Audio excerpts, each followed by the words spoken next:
I'm Mike, 62 male. I am a retired general contractor who spent 40 years building homes for other people, saving the best work of my life for my own daughter. I live alone now in a small rental apartment, having sold my main property to fund the construction of a dream home for my daughter, Sarah, and her husband, Jason. I gave them the foundation, the walls, the roof, and the deed. I thought I was securing their future. I didn't realize I was handing them the weapon they would use to cut me out of their lives.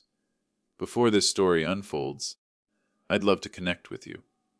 Please let me know in the comments where you're watching from and what time it is in your corner of the world.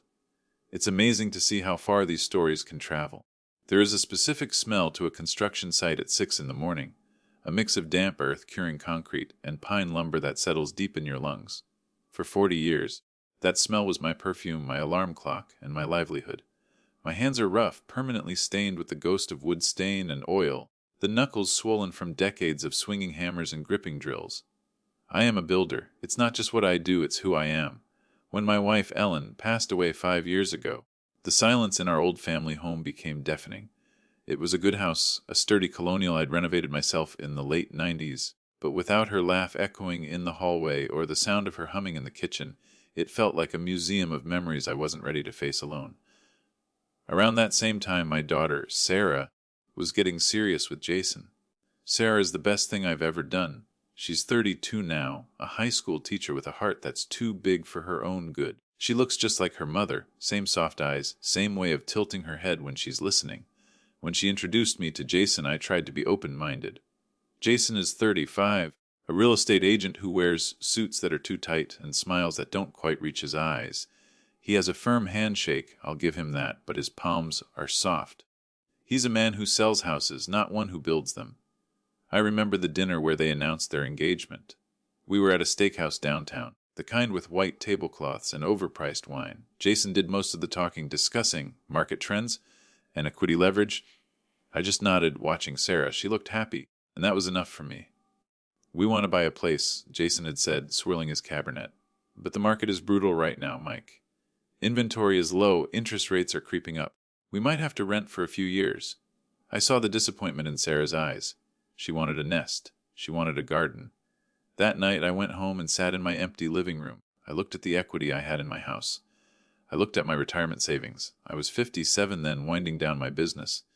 I had the skills, the connections, and the capital. The next week, I pitched them the idea. I'll sell my place, I told them.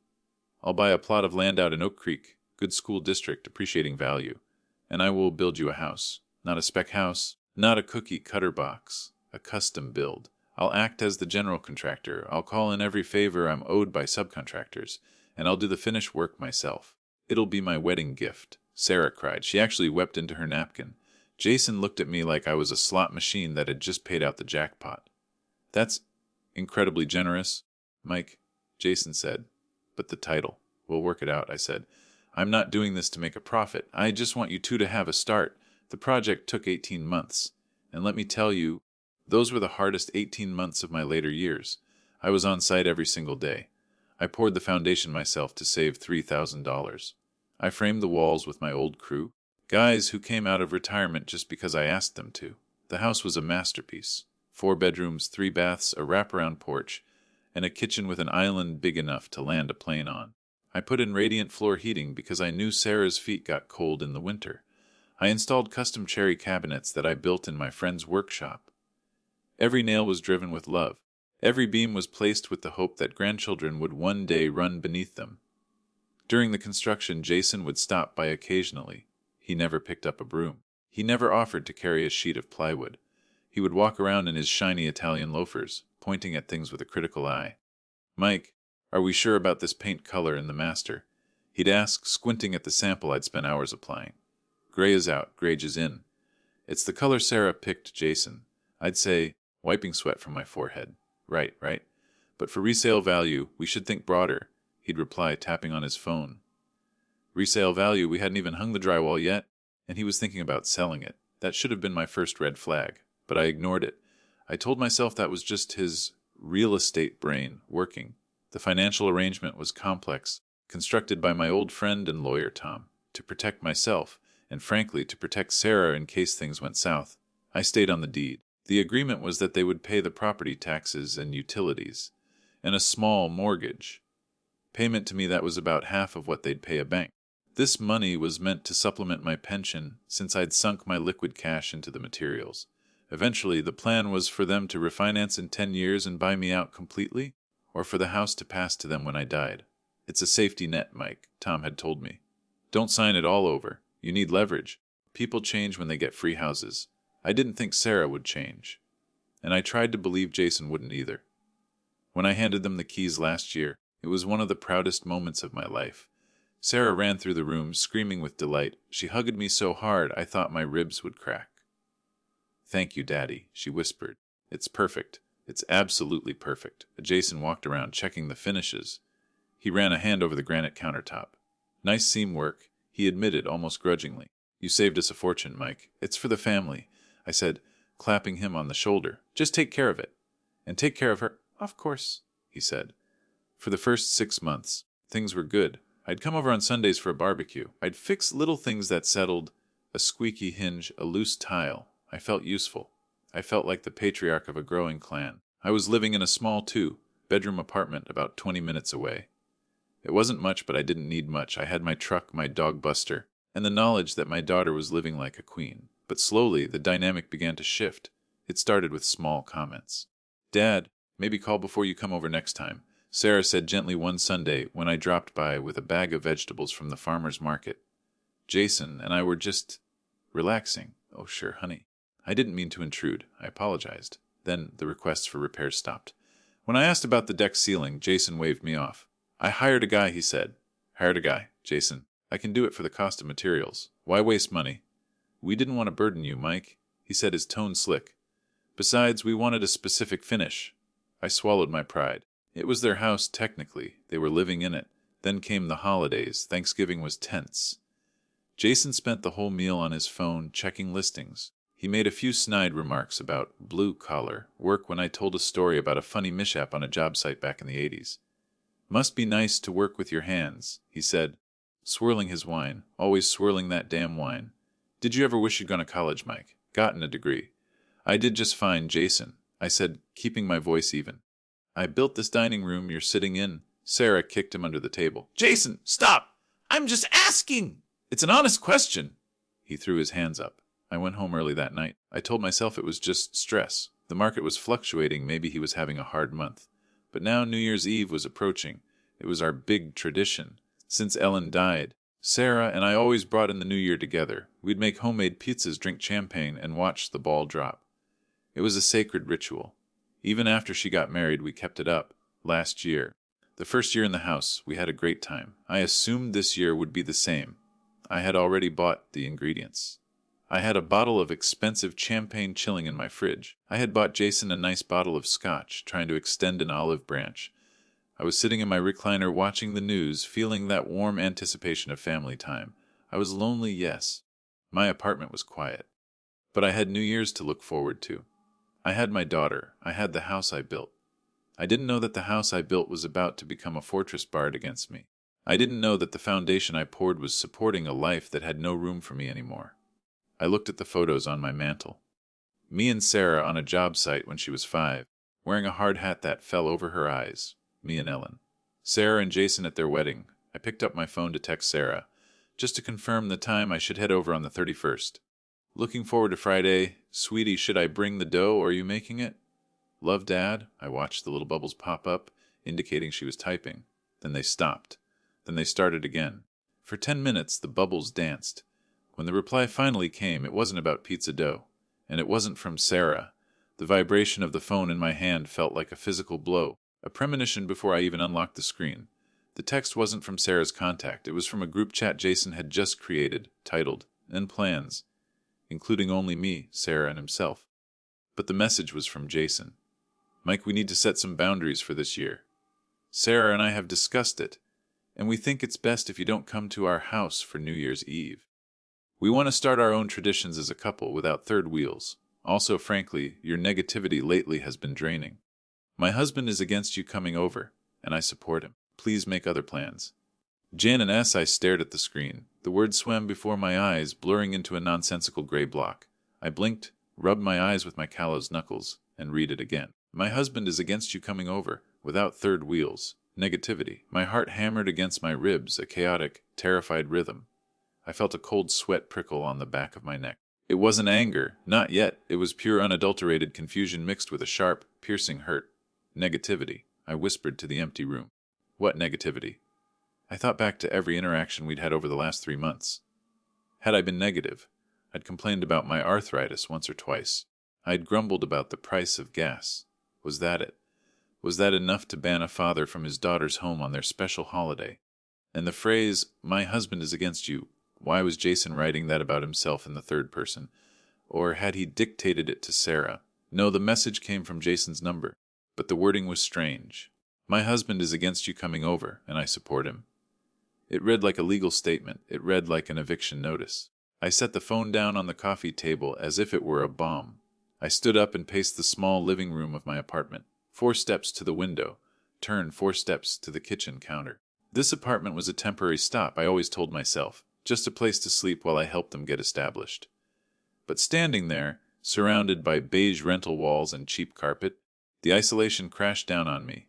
I had built them a 4,000 square foot palace. I had installed a guest suite on the ground floor specifically so I could stay over on holidays without climbing stairs if my knees were bad. I had envisioned waking up there on New Year's Day, making pancakes for them. Now I was a third wheel. I picked up the phone again. My thumbs hovered over the keypad. I wanted to scream. I wanted to type in all caps, I buel tata UC. I pay wife or THEROF overo orshid. But I didn't. I was a father first, a creditor second. I needed to talk to Sarah. This sounded like Jason. This reeked of Jason's slick, corporate, boundary-setting jargon. I bypassed the group chat and dialed Sarah's number directly. It rang. Once, twice, 3 times. The person you are calling is not available. Please leave a message. I hung up and dialed again. I'm not proud of it, but panic was setting in. I needed to hear her voice. I needed her to tell me this was a mistake, a joke, or that Jason had had too much to drink and sent something stupid. On the 5th attempt, it went straight to voicemail. She had turned her phone off, or blocked me. I sank onto the sofa, the silence of the apartment pressing in on my ears. The festive Scotch bottle sat on the counter, mocking me. The expensive champagne in the fridge seemed like a cruel joke. I needed a reality check. I needed to know if I was crazy. I called my sister Brenda. Brenda owns a bakery downtown. She's 2 years younger than me, tough as nails, and has zero filter. She's the only person in the world who scares me a little. Mike. She answered on the second ring. I could hear the industrial mixers whirring in the background. I'm in the middle of a Sardu proof, make it quick. Everything okay? I don't know, Bren, I stammered. My voice cracked. I hated that sound. I sounded old and weak. The mixer noise stopped instantly. What happened? Is it your heart? No, it's Sarah. And Jason. I read her the text message. I read every word, keeping my voice steady, trying to analyze it like a blueprint. There was a long silence on the other end. That little slimeball, Brenda hissed. Her voice was low, dangerous. He called you a third wheel. In the house you built with your bare hands. He said I was negative. I said, feeling pathetic. Bren, have I been negative? Am I a downer to be around? Mike, you're a teddy bear with a tool belt. She snapped. You buy their groceries. You mow their lawn when Jason is too tired from selling condos. You're not negative, you're being used. And now that they have the house, they don't need the builder. Her words hit me like a bag of cement. Now that they have the house, they don't need the builder. But Sarah... I trailed off. Sarah wouldn't do this. She signed off on it. The text said she supports him. Sarah is being manipulated, Brenda said firmly. I've seen the way he talks to her. He cuts her off. He corrects her in public. He's isolating her, Mike. And getting rid of her dad, her biggest protector, is step 1 in the abuser's handbook. I felt sick. So what do? Do I just sit here on New Year's Eve alone? No, Brenda said. You come to my place. We'll drink cheap wine and eat day-old pastries. But before that, you need to find out what's really going on. Don't text back. Go there. Look her in the eye. They said not to come. I said Wiki. It's your house, Mike! Brenda shouted. Isn't your name on the deed? Yeah, it is. Then you go check on your property and check on your daughter. I hung up feeling a spark of anger ignite in my gut. It was a small spark, flickering in the cold wind of my sadness, but it was there. I looked at the text again. My husband is against you. That phrasing bothered me. It was so clumsy. It was almost as if Jason was trying to sound like Sarah but forgot to switch pronouns, or he was forcing her to type it while he dictated. I couldn't wait until the 31st. It was December 29th. I grabbed my keys. I grabbed my coat. I drove the route I knew by heart, the route I had driven every morning at 500 a.m. for 18 months. I knew every pothole, every turn. As I pulled into the subdivision, Oak Creek Estates, a sense of pride usually washed over me. But tonight, the streets felt hostile. I turned onto their street, Willow Lane, and there it was. Number 42, my masterpiece. The porch lights were on, casting a warm, welcoming glow against the white siding I had installed plank by plank. The windows were festive with wreaths I had helped Sarah hang 2 weeks ago. It looked like a postcard of the American dream. But in the driveway, there were 3 cars, Jason's BMW, Sarah's SUV, and a third car, a flashy red convertible I didn't recognize. I parked my truck on the street a few houses down. I didn't want to storm in. I just wanted to see. I turned off the engine and watched. The blinds in the living room were open. I could see figures moving inside. I saw Jason. He was holding a wine glass, laughing, throwing his head back. I saw Sarah. She was walking from the kitchen with a tray of appetizers. She looked tired. Her shoulders were slumped, and I saw the guests. It wasn't just the owner of the red convertible. There were at least 6 or 7 people. A party, a pre-New Year's gathering, and then I saw him, the man clapping Jason on the back. It was Gary Reynolds. My blood ran cold. Gary Reynolds was a developer I had rivaled with for years. He was known for cutting corners, stiffing subcontractors, and being a general snake in the grass. He was also Jason's boss at the real estate agency. Jason wasn't having a private couple's night. He was hosting a party for his boss, a boss he knew I despised. And he had banned me because... what? Because I didn't fit the aesthetic. Because my rough hands and contractor stories would embarrass him in front of the elite. I sat in my dark truck, gripping the steering wheel until my knuckles turned white. Third wheel, I muttered. Negativity. It wasn't about boundaries. It was about social climbing. Jason was ashamed of me. He was ashamed of the man who built the floor he was standing on. I watched Sarah set the tray down. Gary said something to her, and she offered a weak, forced smile. She looked toward the window, out into the darkness, almost as if she could feel me watching. I wanted to march up there. I wanted to kick down the solid oak door I had hung with 3-inch screws. I wanted to drag Jason out by his collar. But I froze. If I went in there now, angry and shouting, I would prove him right. I would be the negative. Unstable. Father-in-law. I would give him the ammunition he needed to turn Sarah against me completely. No, I needed a plan. I put the truck in gear and drove away slowly, leaving my heart inside that house. The drive back to my apartment was a blur of red taillights and blurred vision. I didn't cry. I was past crying. I was in a state of cold, calculating shock. The image of Gary Reynolds laughing in my living room, yes, my living room, burned in my retinas. When I got inside, I didn't turn on the lights. I sat in the dark kitchen and poured myself a glass of water. I needed a clear head. My phone pinged. I looked at it expecting another attack from Jason. But it was a notification from my bank app. Automatic deposit received Thunder's $200 from Jason and Sarah. It was their mortgage payment. It arrived like clockwork on the 29th of every month. It was a pittance compared to the market value rent of that house. Probably a third of what it should be. But seeing it hit my account at that exact moment felt like a slap in the face. They paid me off to keep quiet, to keep the house, while they treated me like hired help that had outlived its usefulness. I needed to hear Sarah's voice. I needed to know if she was truly a part of this, or if she was a hostage in her own marriage. I waited until the next morning, December 30th. I knew Jason had a golf game on Thursday mornings, or at least he used to tell me that. At 9:30 a.m. I called Sarah again. She picked up on the second ring. Dead. Her voice was small, shaky. It sounded like she had a cold or had been crying. Sarah, I said, keeping my voice gentle. I got the text. There was a long pause. I heard her take a ragged breath. I know. I'm sorry. Dad, it's just things have been really stressful lately. Stressful, I asked. Sarah, Jason said you support him. He said you don't want me there. Is that true? It's not that I don't want you there, she stammered. It's just that Jason feels. He feels overshadowed. He says when you're here, he feels like a guest in his own house. He wants to feel like the man of the house. He is a guest, I wanted to scream. He's a guest who pays a fraction of the rent. But I bit my tongue. So banning me from New Year's is the solution, I asked. And lying about it. Lying. Her tone sharpened slightly. Defensive. The text said you wanted a quiet night alone. Just the two of you. But I drove by last night, Sarah. I saw Gary Reynolds' car. I saw the party. Silence! Absolute suffocating silence. You drove by, she whispered. I was worried, I said. I thought something was wrong. But nothing was wrong, was it? You were entertaining. You just didn't want me there. Dade, stop, she said, and now she was crying. Please don't make this harder. Gary just stopped by. It wasn't a party. It was business. Jason is trying to get a promotion. You know how Gary is, he's judgmental. Jason thought if you were there, and you started talking about, talking about what? I pressed. Talking about building the house. Talking about reality. About the past, she cried out. About being a contractor. Gary looks down on that stuff. Jason just wanted to make a good impression. It was one night, Dad. Why are you making such a big deal out of it? My heart shattered. My own daughter, defending the man who was ashamed of me. So I'm an embarrassment, I said softly. No, Dad, I didn't say that. You didn't have to. Jason said it for you. Dad, look, I have to go. She said, her voice hurried. Jason is coming back. Please, just give us space for a few days. We'll do something in January. Okay, I love you. A click.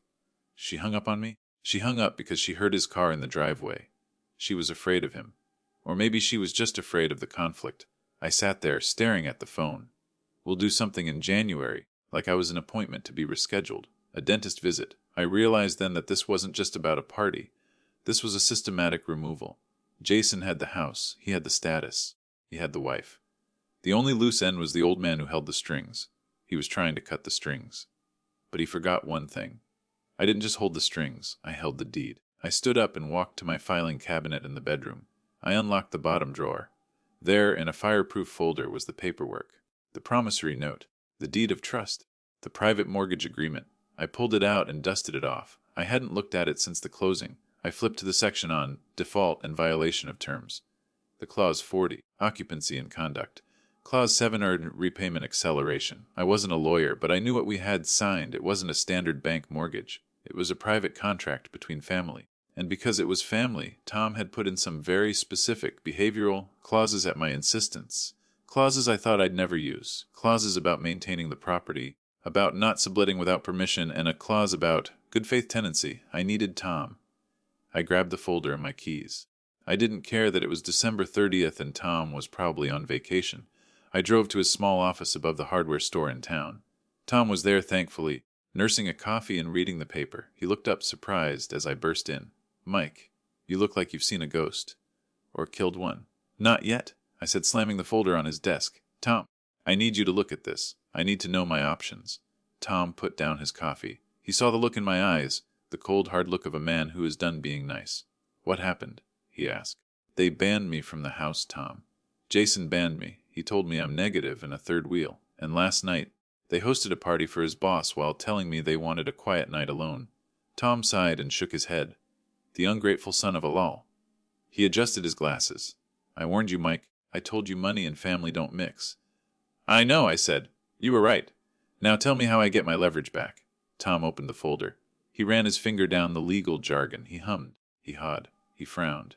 Well, Tom said slowly, technically, this is a private loan. It's a demand note, Mike. Do you remember what that means? Refresh my memory. It means the loan doesn't have a fixed 30-year term like a bank loan. It has a term of your discretion. You can call the note demand full repayment of the principal balance with 60 days' notice, provided you have a valid reason for insecurity or breach of good faith. Is lying to me and alienating me a breach of good faith? I asked. Legally, maybe. It's a gray area, Tom said. But he pointed to another paragraph. Here. Clause 9. Prohibition of commercial use. You said they had a party for his boss. Was it a work function? Sarah said it was. She said Jason was trying to get a promotion. That it was business. Tom smiled. It was a shark's smile. If he's using the residence for commercial advancement or hosting unauthorized business events that exclude the lien holder, we might have a hook. But more importantly, Mike, do you really want to do this? This is the nuclear option. If you call the note, they have to pay you the full $400,000 within 60 days, or you foreclose. They'll lose the house. I thought about Sarah crying on the phone. I thought about Jason's smug face. I thought about the third wheel. Comment. He wants to be the man of the house, I said quietly. He wants to be the owner. Well, owners have to pay for their property. If he's big enough to kick me out, he's big enough to buy me out. I want to send them a letter, I told Tom. Not a foreclosure notice. Not yet. A warning shot. I want to remind them who actually owns the dirt they're standing on. Tom nodded. I can draft a notice of review of tenancy and loan terms. It's scary, it's official, and it requires them to meet with us to discuss the future of the agreement. Do it, I said. And Tom, yeah, deliver it today by courier. I want him to get it while he's planning his New Year's toast. Tom started typing. I walked out of the office, feeling the first breath of fresh air I'd had in 2 days. The sadness was still there, aching in my chest, but the helplessness, that was gone. I wasn't a third wheel anymore. I was the bank, and the bank was open for business. I got back in my truck. My phone buzzed again. Another text from Jason. Mike, Sarah told me you called and upset her.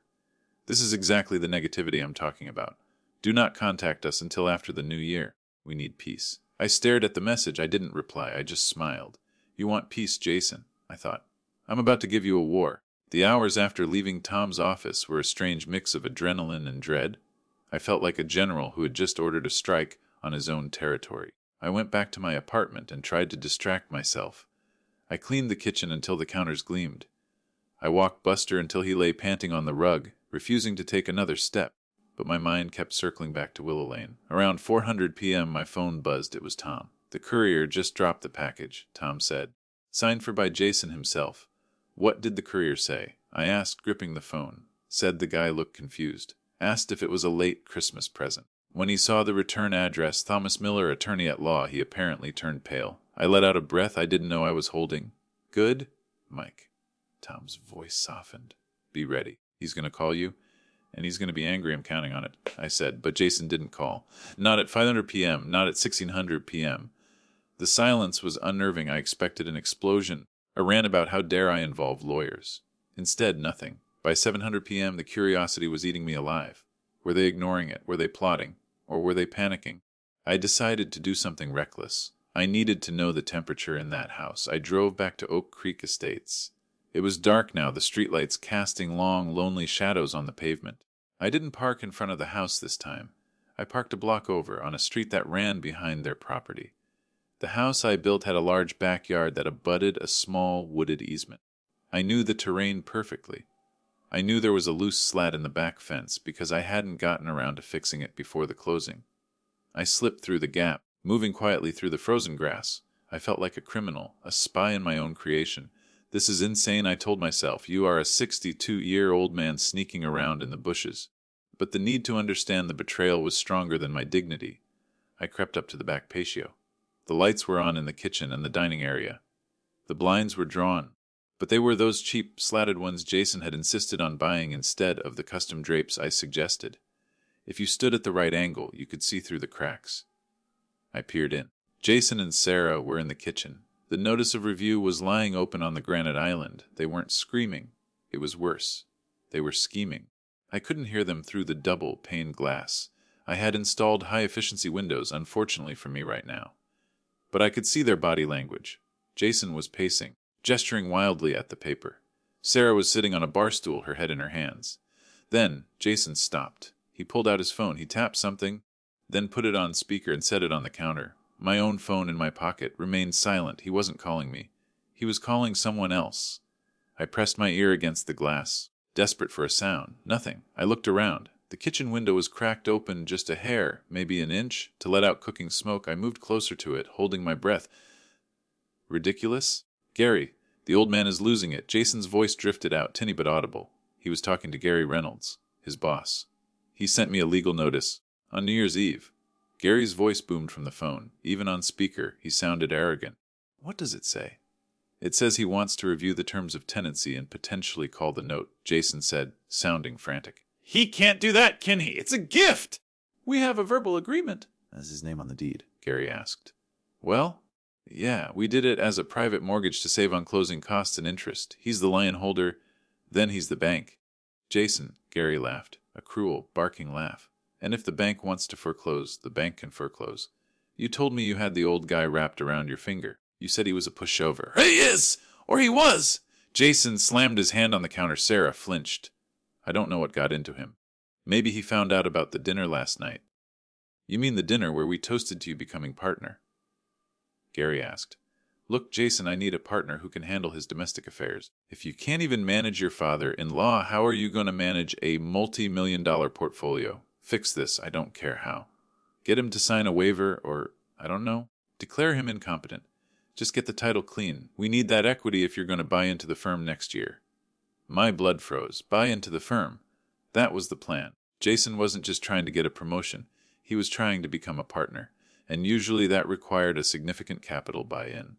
Money he didn't have unless he refinanced the house. If he could get me off the title, or get me to sign over full ownership, he could take out a traditional mortgage against the house's value I created, and pull out hundreds of thousands of dollars in equity to pay Gary. I'll handle it, Jason said, his voice dropping to a sinister whisper. I'll smooth it over. I'll tell him it was all a misunderstanding. I'll invite him over tomorrow. He's desperate for attention. Once he's back in the fold, I'll get him to sign a modification. We'll tell him it's for tax purposes. He doesn't understand the complex stuff. Good, Gary said. Don't disappoint me, Jason. See you at the club tomorrow. The call ended. Jason turned to Sarah. She looked up at him, her eyes red. You heard him, Jason said. We have to fix this. You want to lie to him? Sarah asked, her voice trembling. Jason, he's my dad. You want to trick him into signing away his rights so you can give the money to Gary. It's for us, Sarah, Jason shouted. It's for our future. Once I'm partner, we'll be set for life. We can pay him back later. Or, look, the old man doesn't need the money. He lives in a dump. He's fine. We need this capital. But it's his house, Sarah whispered. It's our house, Jason roared. I live here. I pay the bills. I put up with his boring stories for 3 years. I earned this. He grabbed Sarah by the shoulders. Listen to me. You are going to call him. You are going to cry. You are going to say you're sorry and that you miss him.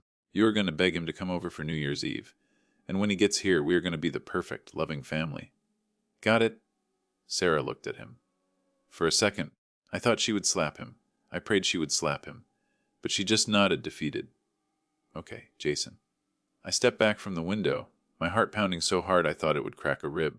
I felt sick, physically ill. The betrayal was so much deeper than just a holiday snub. It was a calculated theft. Jason was planning to steal my life's work to buy his way into a shark tank, and he was using my daughter as the bait. I slipped back through the darkness, over the fence, and to my truck. I sat there for a long time, shaking. My phone rang. It was Sarah. I stared at the screen. You are going to call him. You are going to cry. I answered. Hello, Daddy. Sarah's voice was thick with tears. It was an Oscar-worthy performance. Or maybe the tears were real, born of shame. Daddy, please pick up. I'm so sorry. I'm here, Sarah, I said, my voice flat. I was wrong. She sobbed. We were both wrong. We shouldn't have sent that text. We were just stressed and stupid. Please, can you forgive us? We really want you here tomorrow. It wouldn't be New Year's without you. It was exactly what Jason had scripted. Is Jason there? I asked. He's right here. He feels terrible, Dad. He's too ashamed to ask you himself. Put him on. There was a shuffle. Then Jason's voice, smooth as silk. Mike, look, I'm a jerk. I admit it. Stress of the job got to me. I took it out on you. You're the patriarch of this family, Mike. The house, it's your house. We'd be honored if you came over tomorrow. We'll open that scotch you bought me. What do you say? Fresh start. I closed my eyes. Fresh start. Tax purposes. He doesn't understand the complex stuff. I appreciate the apology, Jason, I said. I really do. So you'll come. The eagerness in his voice was palpable. I'll be there, I lied. Or maybe it wasn't a lie. I would be there. Just not for the party they expected. What time? Come around 700. We'll have dinner ready. Just family. No business. Sounds perfect, I said. See you then. I hung up. I wasn't going to dinner. I was going to war. But first, I needed ammunition. I needed to know exactly what Jason's financial situation was. If he was desperate enough to defraud me to buy into a partnership, he was probably in debt up to his eyeballs. I called Tom again. Tom, sorry to bother you at home. It's fine, Mike. What's the update? They took the bait. They invited me over. But Tom, I overheard something. Jason is trying to refinance the house to buy a partnership with Gary Reynolds. He needs me to sign off on the deed. That little weasel. Tom whistled. He can't refinance without your signature if you're on the title. Exactly. He plans to trick me tomorrow night. But Tom, I need you to do a background check. A financial deep dive on Jason. Can you do that? I have a guy. It'll cost you. I don't care. Find out everything. Credit cards, loans, gambling debts. If he's desperate, I want to know why. I'll have a report by noon tomorrow. Tom promised. I went to sleep that night with a strange sense of calm. The confusion was gone. The hurt was calloused over. Now, there was only the cold precision of a builder looking at a structure that needed to be demolished. The next morning, New Year's Eve, broke cold and gray. The sky was a flat sheet of steel, promising snow. I woke up at 500 a.m., my internal clock ignoring my retirement status. I spent the morning gathering my documents. I went to the bank and printed out my statements, highlighting every single transfer I had made to the construction accounts. I found the receipts for the lumber, the concrete, the high-end fixtures. I wanted a physical representation of my investment. At 11:00 a.m., I met Tom at a diner halfway between our offices. He slid a manila envelope across the table. "You're not going to like this," Tom said, taking a bite of his toast. "Hit me." I opened the folder. It was a credit report and a background check on Jason Miller. The numbers were staggering. Jason had 85 Zellos in credit card debt. He had at least BMWs that cost him 1,300 a month. At least he was 3 months behind on. He had a personal loan from a high-interest lender for another 50,000. "What is all this?" I asked, scanning the pages. "Dinners. Lifestyle maintenance," Tom said. "He's been living like a millionaire on a realtor's commission." But look at page 3. I flipped the page. Gambling losses, online sports betting. There were transfers to various betting sites totaling over $40,000 in the last year alone. "He has a problem," Tom said. "A big one. He's drowning Mike. That partnership buy-in. That's his Hail Mary. He thinks if he becomes a partner, the increased income will let him pay off these sharks before everything collapses. So he was going to strip the equity from my daughter's home to pay off his gambling debts," I said, my voice low. "Essentially, and if he defaulted on the new mortgage, the bank would take the house. You'd lose your investment, and Sarah would be homeless." I closed the folder. My hand was shaking, not from fear but from rage. He wasn't just a jerk, he was a danger. He was a termite eating away at the foundation of my daughter's life. "Does Sarah know?" I asked. "Hard to say. Spouses are often the last to know about gambling debts. He probably hides the mail, handles the accounts. She doesn't know, I realized. She thinks he's just ambitious. She thinks this is about his career." "What are you going to do?" Tom asked. "I'm going to save her," I said, "and I'm going to crush him." "We drafted the final papers," Tom said, pulling out a second, thicker envelope. "This is the formal notice of default and acceleration of debt. Since we have proof of his financial instability, which constitutes insecurity, under Clause 7, you can call the note immediately. You don't even have to wait for a missed payment. And the eviction. We can serve a notice to quit for the breach of the lease terms regarding commercial use and, well, general bad faith. It's aggressive, Mike. It'll start a lawsuit." "I don't care about a lawsuit," I said. "I care about getting him out of that house before he burns it down financially." I took the envelope. "I need you on standby tonight, Tom. Can you keep your phone on?" "I wouldn't miss this for the world. I'll be by the phone." I left the diner and drove to the bakery. I needed one more ally. Brenda was frosting a cake when I walked in. She took one look at my face and wiped her hands on her apron. "You have the demo day look," she said. "I know everything," I said. I told her about the gambling, the debts, the plan to swindle me. Brenda didn't say a word. She just walked over to the display case, pulled out a box of her finest eclairs, Sarah's favorite, and handed them to me. "Take these," she said. "And take this." She reached under the counter and pulled out a small wrap box. "It's a necklace I bought for Sarah for Christmas but didn't get to give her. Yet, give it to her after the dust settles." "Thanks, Bren." "Mike," she grabbed my arm. "Don't let him talk. He's a salesman. He'll try to spin it. You hit him with the facts and you don't let up." "I won't." I went home and dressed. I didn't put on a suit. I put on my best flannel shirt, a clean pair of jeans, and my work boots. I wanted to look like myself. I wanted to look like the man who built the house, not a banker playing dress up. I looked in the mirror. Gray hair, lined face, tired eyes. But the jaw was set. "My husband is against you. We'll see about that," I told the reflection. At 6:30 p.m. I gathered the envelopes. The notice of review was the appetizer. The notice of default was the main course. And the credit report, that was dessert. I got in my truck. Snow was starting to fall, light flakes dusting the windshield. It was perfect. A cold night for a cold reckoning. As I drove to Oak Creek Estates, I thought about the first time I held Sarah. I promised her then I would always protect her. I thought protecting her meant building her a safe house. I didn't realize protecting her would mean kicking her husband out of it. I pulled onto Willow Lane. The house was glowing. It looked beautiful. My masterpiece. I parked in the driveway right behind Jason's BMW. I blocked him in. A small, petty gesture, but it felt good. I walked up the path. The snow crunched under my boots. I reached the front door, the solid oak door with the brass knocker I had polished myself. I didn't knock. I had a key. I unlocked the door and stepped into the warmth of the foyer. "Hello," I called out. "Happy New Year." The mask was on. The play was about to begin. The house smelled of roasting chicken and expensive cologne. It was a domestic facade so perfect it made my teeth ache. Jason appeared from the living room, a tumbler of scotch already in his hand. He was wearing a cashmere sweater and a smile that looked like it had been surgically attached. "Mike! You made it!"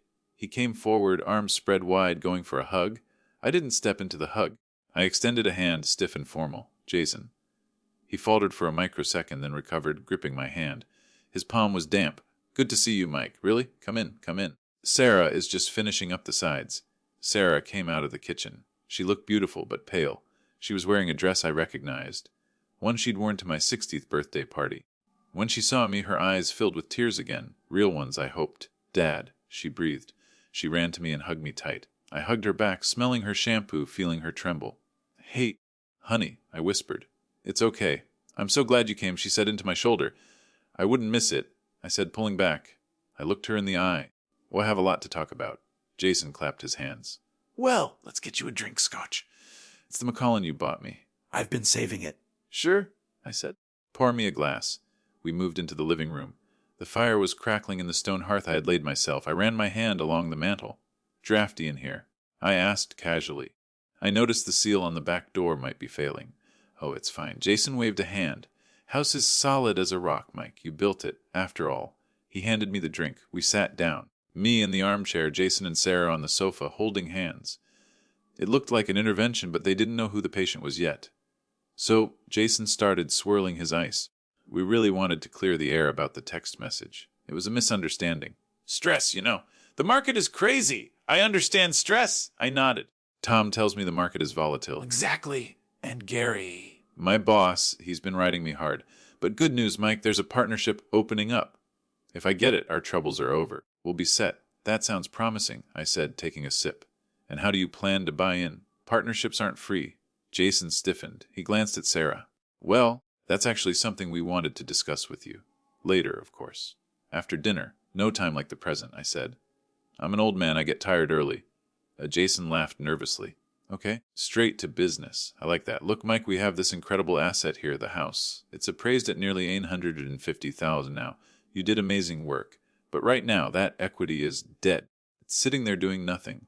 "It's providing a roof over my daughter's head," I said. "That's not nothing."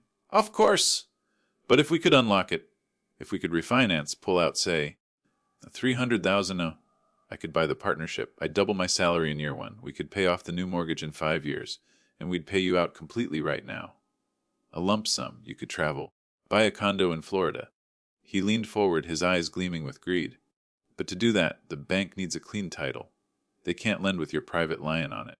We need you to sign a quitclaim deed, and we'll sign a separate unsecured promissory note to pay you back.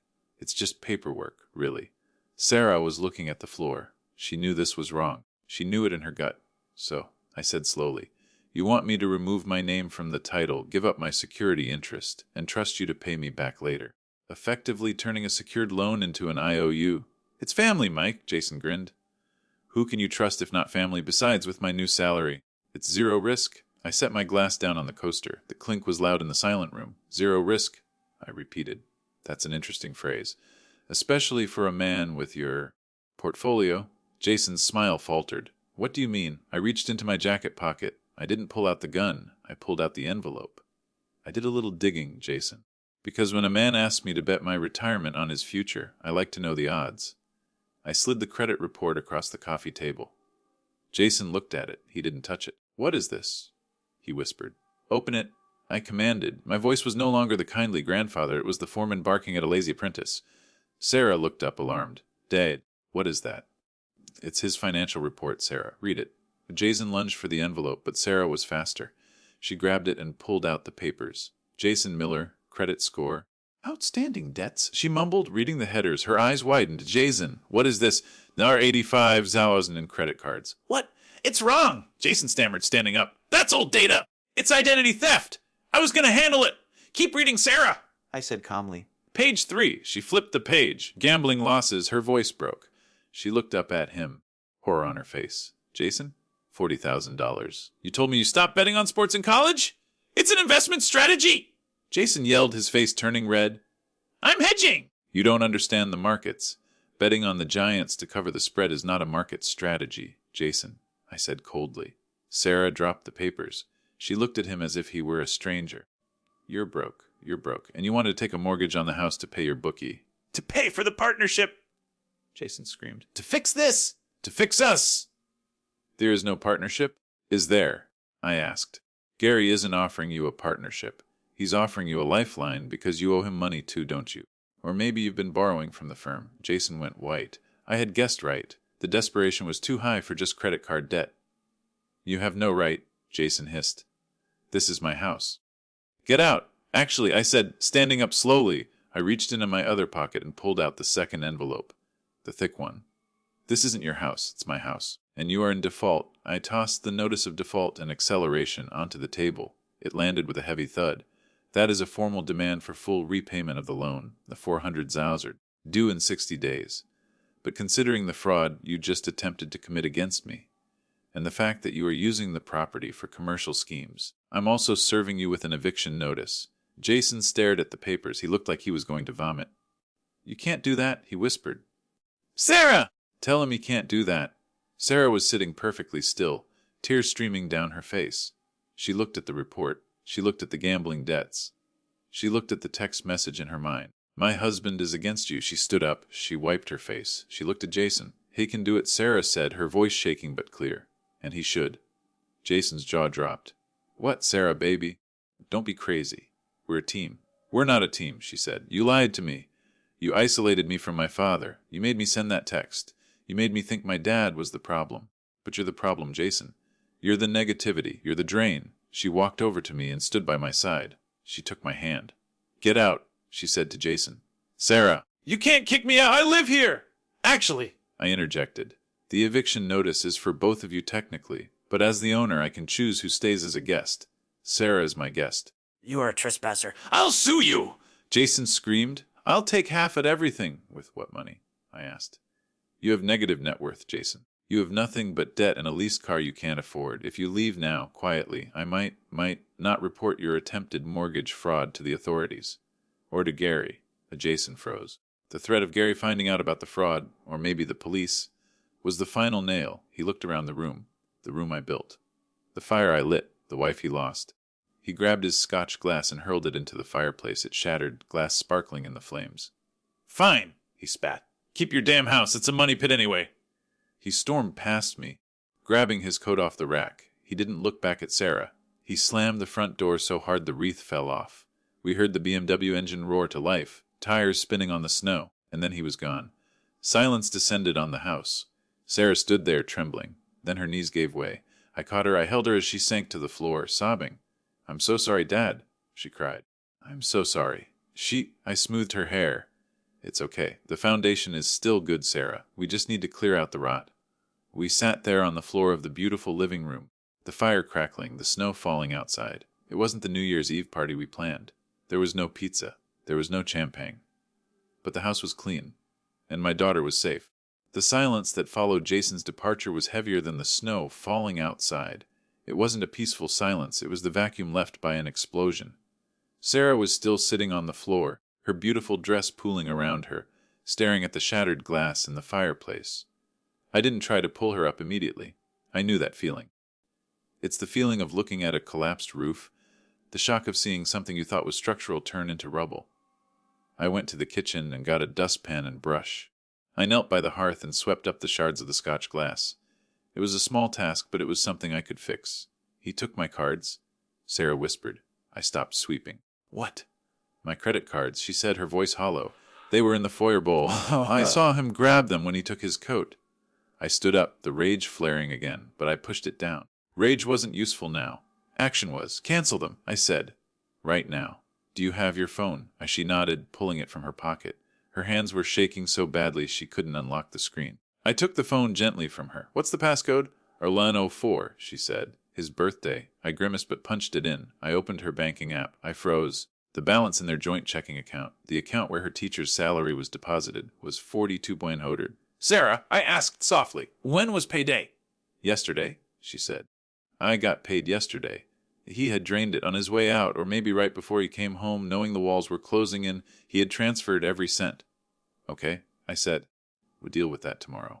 Tonight we locked this place down, I called Brenda. It was 8:00 p.m. on New Year's Eve. Did you kill him? she asked immediately. No, he's gone. But we need you. And bring your locksmith friend, Jerry, if you can find him. Jerry is at a party but for you. I'll drag him out by his ear. Be there in 20. While we waited, I made tea. I didn't open the champagne. It felt wrong. The bottle sat on the counter like an unexploded ordnance from a war that was already over. Sarah sat at the island, wrapping her hands around the mug. How did I not see it, Dad? I'm an educated woman. I teach math, for God's sake. How did I not see the numbers? Because you were looking at the man, not the spreadsheet, I told her. Predators like Jason, they don't hunt with guns. They hunt with mirrors. They show you what you want to see. He showed you a future, a partnership. You trusted him. That's not a flaw, Sarah. That's a virtue. He's the one who weaponized it. She looked at me, her eyes swollen. He said you were negative. He said you were jealous. And you believed him. A little, she admitted. And that hurt more than the text message. I thought, maybe you were having trouble letting go. Maybe you missed Mom and you were clinging to the house. I was clinging to you, I said. The house is just wood and stone. You're the only thing that matters. Brenda arrived like a whirlwind, carrying a box of pastries and a bottle of cheap vodka. Jerry, a burly man with a mustache who had been fixing locks in this town for 30 years, trailed behind her with his tool bag. Happy New Year. Brenda announced, dumping her coat on the floor. She marched over to Sarah and hugged her so hard Sarah squeaked. You're better off. He had weak chins and shifty eyes. I never trusted him. Thanks, Aunt Bren. Sarah managed a weak smile. Jerry. Change them all, I ordered. Front, back, garage, side door. I don't want a single key in existence that works on this house except the ones you hand me tonight. You got it, Mike. Jerry said, already unscrewing the deadbolt. For the next 2 hours, the sound of drilling replaced the silence. It was a comforting sound, the sound of security being restored. At 10:00 p.m., my phone rang. It was Jason. I put it on speaker. Mike. His voice was slurred. He was drunk. You made a big mistake. I've been talking to a lawyer. On New Year's Eve? I asked dryly. Must be a cheap lawyer. Squatters' rights! He shouted. I have established residency. You can't just kick me out. That's an illegal eviction. I'm coming back tomorrow with the sheriff. Come ahead, I said. I'll have the fraud report ready for the sheriff, and the credit report, and the bank statements showing you emptied a joint account of funds that didn't belong to you. In fact, why wait? Come now. I'm sure the police would love to hear about the 40,000 in illegal sports betting. There was a pause, heavy breathing. I want my stuff, he muttered. My golf clubs, my clothes. I'll box them up, I said. I'll put them in the garage. You can pick them up Monday. If you step foot on the property before then, I'll have you arrested for trespassing. Tom is filing a restraining order as we speak, you old. I hung up. Squatters' rights. Brenda snorted from the couch where she was pouring vodka into a teacup. He's got no rights. He's a leech. Midnight approached. We didn't turn on the TV to watch the ball drop. We didn't cheer. At 11:59 p.m., Sarah stood up. She walked to the fridge and took out the expensive champagne. Dade, she said. Yeah, open it. Are you sure? Yes, she said, her voice firming up. I'm not drinking to him, and I'm not drinking to the new year. I'm drinking to the eviction. I popped the cork. It was a soft sigh, not a bang. We poured 3 glasses, me, Sarah, and Brenda. Jerry had finished the locks and left with a generous tip. To the eviction of bad rubbish, Brenda toasted. To the truth, I said. To my dad, Sarah said, clinking her glass against mine. Who built the house and then saved it? And we drank. It was the best champagne I'd ever tasted, despite the bitterness of the night. The next few days were a blur of logistical warfare. Jason didn't come back with the sheriff. He was a coward, and cowards don't like confrontation when the odds are even. On January 2nd, I went to the house to help Sarah pack Jason's things. It was a forensic investigation of a failed marriage. In his home office, we found the extent of the rot. Hidden in a drawer under a false bottom, we found piles of unopened letters, collection notices, final warnings, and we found something else, a loan application for a second mortgage on the house, filled out and ready to be submitted. He had forged my signature on the lion holder consent form. He had practiced it on a notepad, dozens of attempts to copy my loop and slant. Sarah stared at the notepad. He was going to commit a felony. He was desperate, I said. Desperate men do dangerous things. We boxed up his suits, his shoes, his trophies from high school. We put them in the garage. When Jason finally came to collect them on Monday, he didn't come alone. He brought his mother, a classic manipulation tactic. His mother, a woman who had always looked down on me as the laborer, stood by the car with her arms crossed, glaring at the house. I stood on the porch, arms crossed, watching. I didn't let Sarah go outside. She watched from the window. Jason loaded the boxes into his mother's minivan. The BMW was gone, repossessed, I assumed, or hidden. He looked up at me once. His eyes were full of hate. He mouthed something that looked like "this isn't over." I didn't respond. I just pointed to the private property, sign I had staked in the lawn that morning. After they drove away, Tom called. "So the divorce filing is in motion," Tom said.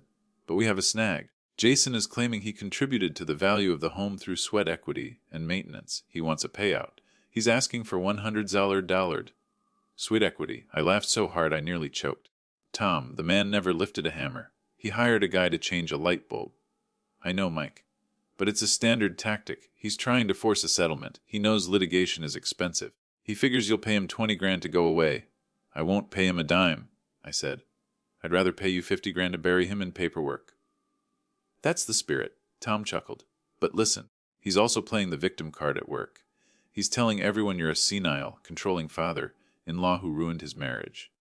"Let him talk," I said. "The truth has a way of coming out." And it did, faster than I expected. 2 weeks later, on a Tuesday, I was at the hardware store buying salt for the driveway. I ran into Gary Reynolds. I hadn't spoken to Gary in years, not since he outbid me on a commercial project using shady tactics. He looked tired. "Mike?" He nodded, looking uncomfortable. "Gary." He hesitated, then stepped closer. "I heard about the situation with Jason. Did you?" "Yeah. Look, I know we've had our differences, but I wanted to thank you." "Thank me?" I was confused. "For the notice of default you sent," Gary said. "Jason showed it to me, trying to get sympathy, trying to get an advance on his bonus to pay you off. And when I saw the gambling debts listed in your exhibit, well, I decided to do my own internal audit." Gary lowered his voice. "He was skimming, Mike. Escrow deposits. Small amounts, but enough. If you hadn't blown up his spot on New Year's, he might have taken the firm down with him." I felt a cold shiver. "Jason wasn't just a bad husband, he was a criminal." "What happened?" I asked. "Fired him last week. 'Cause no severance, and I'm pressing charges." Gary shook his head.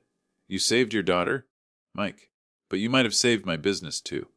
"I didn't do it for you, Gary," I said. "I know, but I owe you one." I walked out of the store into the cold winter air. I felt lighter. The threat of Jason's career and partnership was gone. He was unemployed, facing criminal charges, and homeless. It was a brutal justice, but it was justice. I drove over to the house. Sarah was there, painting. She was painting the living room. "What color is that?" I asked, looking at the pale blue walls. "Sky," she said. "I wanted to get rid of the grage." Jason loved grage. "I hate it." She looked messy, with paint in her hair and on her nose. She looked happier than I had seen her in years. "Dad," she said, putting down the roller. "I got a letter today from the credit card company. They're writing off the fraud charges. Tom sent them the police report." I said, "That's a relief." "And I have a date." I stiffened. "A date, Sarah. It's been 2 weeks." She laughed. "Not a romantic date, Dad. A friend date with Brenda. We're going to a pottery class." I exhaled. "Oh, good. Brenda's a bad influence, but she's good company." "Date?" "Yeah." "Thank you," she said, "for not listening to the text, for coming over that night, for breaking down the door." "I didn't break down the door." I smiled. "I had a key. You know what I mean. You saved me." "I just checked the foundation," I said. "That's what builders do." But as I looked around the room, at the new paint covering the old memories, I knew the hard part wasn't over. The eviction was done. But the rebuilding, that was just beginning. Winter dragged on, as it always does in the Midwest. February was a month of gray skies and legal depositions. I sat next to Sarah in a conference room with a long mahogany table. Across from us sat Jason in a court-appointed lawyer because he couldn't afford his own anymore. Jason looked terrible. He had lost weight. His suit, one of the few we had returned to him, was wrinkled. He wouldn't look at us. "Mr. Miller," Tom said, sliding a document across the table. "This is the final divorce decree. It grants Sarah full possession of the home, acknowledging that the equity is entirely held by the lien holder, her father. It assigns all marital debt incurred by you, specifically the gambling losses and the personal loans, to you alone." Jason's lawyer whispered something to him. Jason nodded, defeated. "And," Tom continued, "it includes a permanent restraining order. You are not to contact Sarah or Mike, ever." Jason picked up the pen. His hand shook. He signed. It was anticlimactic. The end of a marriage is usually just the scratching of a pen on paper. There were no fireworks, just the quiet rustle of documents. When we left the building, the sun was trying to break through the clouds. "It's over," Sarah said, taking a deep breath. "It's over," I agreed. "I'm hungry," she said. Let's get burgers. We went to a Greasy Spoon diner. We ate burgers and fries and didn't talk about Jason. We talked about her students. We talked about my dog, Buster. We talked about the spring garden she wanted to plant. But there was still a question hanging over us. The house. That weekend, I went over to help her plan the garden. We were standing in the backyard looking at the mud. "Dad," Sarah said, "I don't know if I can stay here." My heart sank a little. "Why? It's a good house, Sarah. It's paid for, essentially. You just cover the taxes." "I know, and I love the house. I love that you built it. But every room has a memory of him. The kitchen where he yelled at me about the grocery bill. The bedroom where he ignored me. The living room where he threw the glass. She kicked at a clod of dirt. It feels haunted." I looked at the structure. I knew every stud, every joist. I had built it with love, but love can't always scrub away pain. "I understand," I said. "If you want to sell it, I support you. We can sell it, pay off the lien, and you can take the profit to buy something smaller, something just yours." She looked at the house. She looked at the porch swing. "I don't want to leave," she whispered. "I don't want him to win. If I leave, it feels like he chased me out." "Then don't leave," I said. "Reclaim it. Exorcise him." "How? Renovation." I smiled. "We're builders, aren't we?" "Well, I am." "You're a builder's daughter. We don't move. We improve." Her eyes lit up. "Can we knock down the wall between the kitchen and the dining room?" Jason never wanted to because he said it would ruin the formal vibe. "Honey, I can have that wall down by noon tomorrow." And that's what we did. For the next 3 months, we waged war on the memories. We tore down the wall. The house opened up, flooded with light.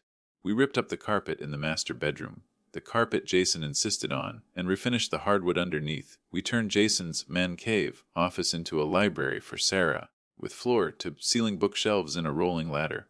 Every Saturday I was there, not as a guest, but as a partner. We worked side by side. Sarah learned to use a reciprocating saw. She learned to grout tile. She learned that she was strong. One afternoon in May, we were taking a break on the new back deck.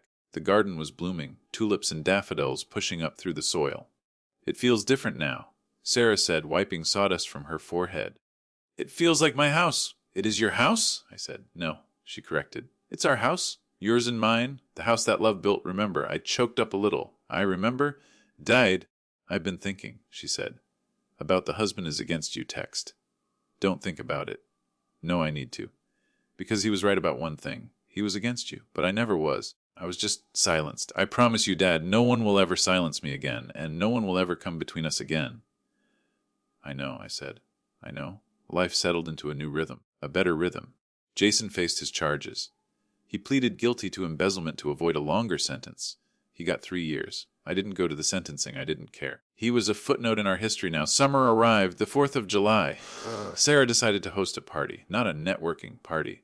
Not a business dinner, a barbecue. She invited Brenda. She invited Tom. She invited her friends from school. She even invited Jerry the locksmith. I manned the grill. I was in my element. Apron on, spatula in hand, flipping burgers for a crowd that actually wanted to be there. I looked across the yard. Sarah was laughing. She was wearing a sundress and holding a cold beer. She looked radiant. She looked free. She caught my eye and waved. "Dad, burgers are burning! I've got it!" I yelled back.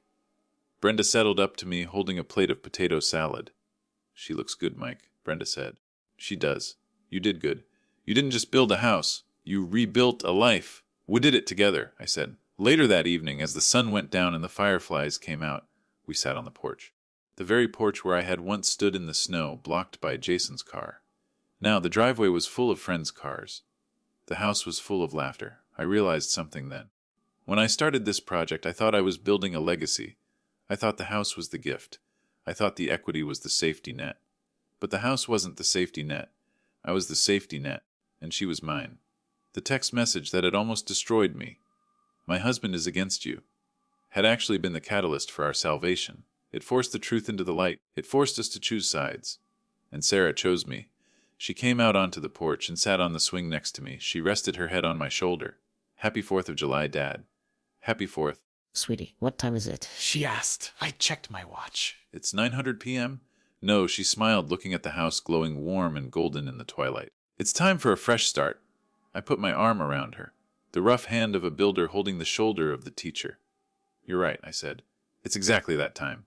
We sat there, watching the first fireworks of the season bloom over the trees, flashes of red and gold against the dark sky. The house behind us stood strong, silent, and finally, truly home. Moral listen.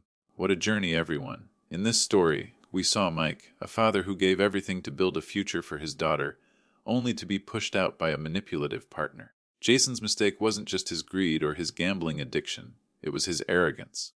He believed that he could isolate Sarah from her support system, her father, and that she would never check the math.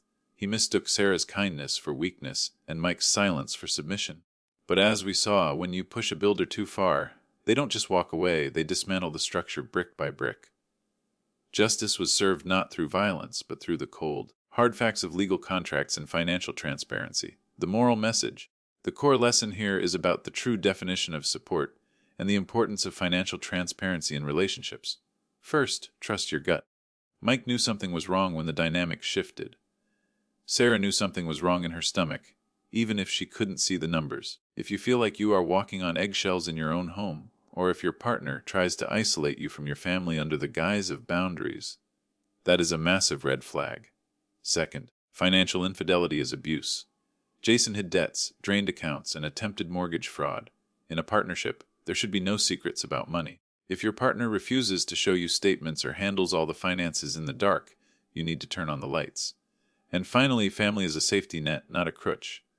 Mike was there to catch Sarah, not to control her. Real love protects, it doesn't possess. I hope this story inspires you to cherish the people who really have your back. If you are a parent, never stop fighting for your children, even when they push you away. And if you are in a relationship that feels draining or isolating, remember that it is never too late to change the locks and start over. You are stronger than you think, and your foundation is tougher than you know. Be kind to each other, stay safe, and I'll see you in the next story.